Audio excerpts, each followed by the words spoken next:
everyone, it's Taylor here today. In this video, I'd like to share with you how I created that pattern design for the background of this card using the All Tucked In Christmas stamp set. This is part of our Clearly Crafty collection and includes the cute icons and different holiday themed phrases in that set. I'll also be using the Merry script and the coordinating Merry script backer to create a shadow for the script die. I will also be using a sentiment from the Simple Strips Christmas stamp set, May Your Days Be Merry and Bright, along with the coordinating die to cut those out. You can see those 6 alignment squares on the die that will match up perfectly with the squares on the stamp. I'll be embossing those sentiments, so I'll need my Versamark, my powder tool, and fine detail white embossing powder. I'll be using Oreo ink and then Pea Pod, Cherry Pop, Sprinkles, and Toffee mini ink cubes. So let's get started by setting up those stamps in the MISTI. I have my sugar cube cardstock pre-cut to 4 by 5 1/4, and I'm going to take the different words and arrange them across the top of my paper. I'm spacing them out, leaving a little bit of room in between because I know I want to stamp those icons within that design. I decided to set up 3 rows of words, kind of fitting them in with each other where I thought they kind of fit best, to leave enough room for me to stamp those icons. So after setting those up, I'm going to stamp them with my Oreo ink. If there was anything I didn't like, I could certainly change them at this point, but I liked the way they laid out, so I just shift my paper up and over slightly to give it a little bit different look, and then continued stamping all the way down the page. Now you'll see that that paper does overlap the top lip of my MISTI here, which is fine. It still stamps just perfectly to finish off the bottom of that paper. So now that the words are all stamped, I'm going to go ahead and add those icons. I've started with the candy cane, stamping that in Cherry Pop. I found this to be the easiest image to find a space for, so that's why I started with the candy cane.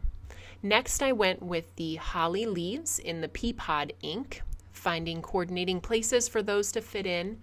And then with the small branch, I have the toffee ink, stamping that within, kind of trying to vary which way the leaves went and which way the twig of the branch was facing so that it gave it a little bit of a different look.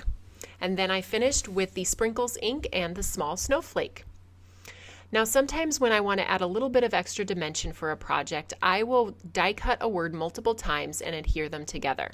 So I have that Merry script die cut 3 times from Cherry Pop cardstock, and I'm just using my Tombow Mono Multi-Liquid Glue to adhere them together. Here I have the backer die that I mentioned cut out of vellum, and I'm going to adhere the script die within the backer. And that's going to give me just a little bit of pop off of that pattern so that it doesn't blend in too much. Now I am going to be stamping and embossing those sentiments from the Simple Strips Christmas. I'm conditioning my Oreo cardstock with my powder tool and stamping that down with the Versamark ink. Now I will cover that with the fine detail white embossing powder and heat that over. I'll only be using the May Your Days Be Merry and Bright sentiment, but I like to emboss all of these and cut them all at the same time because I can use them for a future project. I've cleaned off that excess powder with my cleaning cloth, and now I'm adhering the die over the top, lining up those alignment squares and cutting all 18 sentiments at once. So now I have found that May Your Days Be Merry and Bright sentiment, and I'm going to cut out the word Merry because I will be using the large Merry that we put together earlier in the video. So I'm adhering that vellum piece to the background of my project, and then I will pop up the May Your Days Be and Bright in the appropriate places using the foam sticky strips. I'm cutting pieces to size to fit behind those 2 sentiment strips and placing them at the top and the bottom of that Merry script die. Now once that's finished, I just need to add that to a card base. I have my toffee card base here, and I'll be adhering that with a little bit of the toffee peeking out across the bottom edge. Now that's finished, and I really love how this card turned out. I hope you will take a look at your small stamp sets and see how you can make a big statement with them. Thanks so much for tuning in. You can find all of these products at the Tailored Expressions web store at tailoredexpressions.com.